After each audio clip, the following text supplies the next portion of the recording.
हम सबसे पहले झुंझुनू की जो बेटी है, चिड़ावा की बेटी है मुक्ता राव, जिन्होंने दूसरे अटेम्प्ट में राजस्थान में जो राजस्थानी प्रशासनिक सेवा यानी कि आरएएस का जो 2018 का एग्ज़ाम हुआ, 2 चरणों में इंटरव्यू हुए और पहली रैंक उन्होंने हासिल किया है।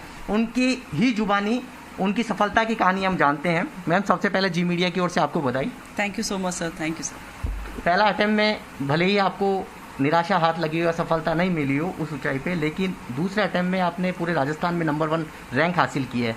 क्या सफलता की आपकी कहानी है? सर, मैंने पहले प्रयास में मिली असफलता से सीखने का कोशिश की और मैंने उन सभी कमियों पे काम किया जिनकी वजह से मुझे सफलता हाथ नहीं लग पाई। दूसरा, मुझे लगता है कंसिस्टेंसी इज़ द ओनली की टू सक्सेस। हर रोज़ पढ़ें, हर रोज़ अपने टारगेट, छोटे छोटे गोल्स जो आपने बनाए उनको कवर करेंगे तो सफलता बहुत दूर नहीं है।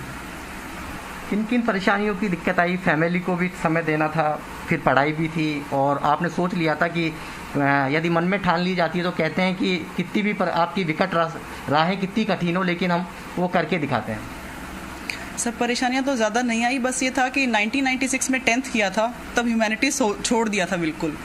और उसके बाद में 2016 में दोबारा जब ह्यूमैनिटीज़ को पकड़ा तब लगा कि शायद ये दुनिया मेरे लिए नहीं है, पर मैंने फिर प्रण किया कि ऐसा कोई काम नहीं है जो इंसान कर नहीं सकता। तो बस ये सोचा कि कैसे मैं इस बड़े से पहाड़ को छोटे छोटे टुकड़ों में करके काट सकती हूँ। फिर मैंने टाइम बाउंड एक गोल बनाया और मैं उस गोल के साथ स्टिक रही। तो मुझे लगा कि परेशानियाँ ज़्यादा नहीं आती सर, अगर आप ठान लें तो, क्योंकि सॉल्यूशन सेंट्रिक अप्रोच रखनी चाहिए। सभी की ज़िंदगी में छोटी मोटी परेशानियाँ होती हैं। परिवार का सहयोग बहुत इंपॉर्टेंट था। बेटे ने मुझे कहा कि मैं होमवर्क खुद कर लूँगा, मैं आपको सारा सपोर्ट दूंगा। फैमिली में पेरेंट इन लॉज ने भी कहा कि तुम हमारे लिए बहू नहीं, हमारी बेटी हो, हम चाहते हैं कि तुम नाम रोशन करो, तुम जो करना चाहो करो, हम तुम्हारे साथ खड़े हैं, तुम्हें हर सहयोग देंगे। तो मुझे लगता है जब फैमिली का सपोर्ट हो, आपने ठान लिया हो, तो मुश्किल नहीं है। किस विचार से आपने इस आरएएस की डगर को पकड़ा? सर, समाज के लिए कुछ करने की इच्छा सभी के मन में होती है। जैसे हम हमेशा पढ़ते हैं कि इंसान की 5 बेसिक लॉज होती हैं, 5 बेसिक नीड्स होती हैं साइकोलॉजी। उसमें सबसे बड़ी जो नीड है वो सेल्फ एक्चुअलाइजेशन है। कमाने कुछ मतलब करियर शुरू करने कुछ सालों बाद में महसूस होता है कि धरती पे ऐसे आई और ऐसे चले जाएंगे, उससे अच्छा है कि कुछ करें। और कुछ करें की भावना ने मुझे प्रेरित किया कि चलो समाज के लिए कुछ करते हैं, और आरएएस एक बहुत अच्छा माध्यम हो सकता है। यूपीएससी के लिए मैं ओवर एज हो गई थी, अदरवाइज मैं सर्टनली यूपीएससी का प्रयास भी करती। कितना पति का सहयोग मिला? प्रोफेसर हैं, क्या पढ़ाई में भी सहयोग मिला?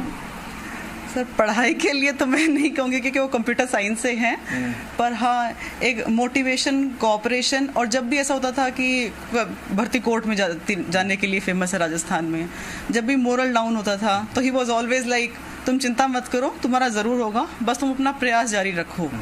और किसी भी प्रकार की, चाहे मुझे रिसोर्सेज की ज़रूरत हो, चाहे मुझे गाइडेंस की ज़रूरत हो, उन्होंने हमेशा मेरे को ये कहा कि it is available, you go ahead, कभी मुड़ के नहीं देखना है, रिसोर्स क्रंच महसूस नहीं करना है। तो ऑफ कोर्स ये मेरी रीढ़ की हड्डी है इस मामले में। एक सवाल ये है मैम, आरएएस अधिकारियों का आपने भी देखा होगा, और जिस तरीके से भी आरपीएससी के अंदर बड़ा एक घटनाक्रम हुआ, कितनी धड़कनें तेज थी कि इतना बड़ा प्रकरण कहीं इंटरव्यू निरस्त नहीं हो जाए। उस दिन इंटरव्यू भी चल रहे थे। सर, निश्चित तौर पर जब ऐसी कोई घटना और देश की, राज्य की इतनी बड़ी और इतनी प्रतिष्ठित कॉन्स्टिट्यूशनल बॉडी है उससे संबंधित आती है तो सभी अभ्यर्थियों के मन में एक बार तो शंका होती है। लेकिन मैंने मेरे 2016 के प्रयास में देखा था, मुझे इंटरव्यू में 60 नंबर मिले थे। मैं बाहर निकली और मैंने सेल्फ इवेल्युएशन किया। मुझे लगता था कि मैं 55 से 60 के बीच डिजर्व करती हूँ, मुझे तो हायर साइड में मिला था। और जितने मेरे और साथ में सहपाठी थे उनसे भी मैंने पूछा तो उनका भी जो अनुमान था उनको वैसे ही मार्क्स मिले।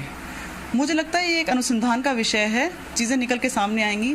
पर मुझे आरपीएससी की ट्रांसपेरेंसी पे इस मामले में कोई डाउट नहीं है। उन्होंने बहुत सारे नवाचार किए हैं। आप अपनी बुक्स, नोटबुक्स को देख सकते हैं, आपको कितने सारे मार्क्स मिले हैं, पर क्वेश्चन कितने स्कोर मिला है। तो ट्रांसपेरेंसी के लेवल में आरपीएससी बहुत आगे बढ़ गई है। इनके पति भी हैं, हमारे साथ प्रोफेसर हैं। सर, मैम अब आरएएस की कुर्सी संभालने जा रही हैं, कितना आपका सहयोग रहा जब फर्स्ट अटेम्प्ट में नहीं आया और दूसरे अटेम्प्ट में पहली रैंकिंग राजस्थान में? कितनी खुशी? बहुत खुशी है कि मैं बता नहीं सकता कितनी खुशी है। फर्स्ट टाइम 2010 में जब मेरा बेटा, मुझे इसने गॉड एक गिफ्ट दिया था, ओजस, राइट, वो अभी 10 ईयर्स का हो गया, उस टाइम इतनी खुशी थी। सेकंड टाइम मुझे अब खुशी मिली है ये, ठीक है। ये हमारा सपना था, मेरे पापा का सपना था। मेरे पापा बहुत टाइम से कह रहे थे कि इसको आरएएस बनाना है, कैसे बनाना है। तो कह नहीं सकता मैं, I can't express my words. उम्मीद थी कि पत्नी फर्स्ट रैंक पा पाएगी? फर्स्ट रैंक की नहीं थी, बट ये सिंगल डिजिट था कि मैं मेरे कलीग्स हैं उनको कहता रहता कि हाँ इस बार सिंगल डिजिट आएगी, ठीक है। मेरे कलीग सारे इसको जानते हैं क्योंकि ये एक्स्ट्रा ऑर्डिनरी है इस मैटर में, ठीक है। जब भी ये एमसी किया इसने, ठीक है, राजस्थान यूनिवर्सिटी से एमटेक किया, नेट में 3rd रैंक है पूरे ओवरऑल इंडिया के अंदर, ठीक है, वहाँ पे भी इसने टॉप किया। तो मुझे पूरी उम्मीद थी। जब ये इसने 2005 में इन्फोसिस ज्वाइन किया था, ठीक है, इसने काफ़ी 2010 तक ये इंडस्ट्री में वर्क किया। फिर मुझे लगा ये अंडर यूटिलाइज है, ठीक है, कि इसका टैलेंट यहाँ नहीं, क्योंकि इसने जो स्किल्स हैं इसके अंदर वो क्यों ना एक सोसाइटी के लिए यूज़ करें। और आप देख रहे हो अभी कितना करप्शन वगैरह क्या चल रहा है सारी चीज़ें, तो क्यों ना आईटी स्किल्स को एक ग्राउंड लेवल तक इम्प्लीमेंट करके उस करप्शन को हटाया जाए और जो गवर्नमेंट की इतनी अच्छी अच्छी योजनाएँ हैं उनको ग्राउंड लेवल पर लाया जाए। तो मुझे पूरी उम्मीद है, आई प्राउड ऑफ हर कि ये करेगी, ये सारे काम करेगी। हम एक सवाल और जानना चाहेंगे, अब तो आपका सिलेक्शन भी हो गया है। दीपक, एक कहा जाता है कि पॉलिटिकल दबाव बहुत ज़्यादा अफसरों पर आ जाता है जब वो कुर्सी संभाल लेते हैं, तो मैम क्या पॉलिटिकल दबाव या फिर आपकी पूरी जो ईमानदारी से काम करेंगे, या पॉलिटिकल दबाव अक्सर रहता है कि एसडीएम आरोप लगते रहते हैं कि जिसकी सत्ता होती है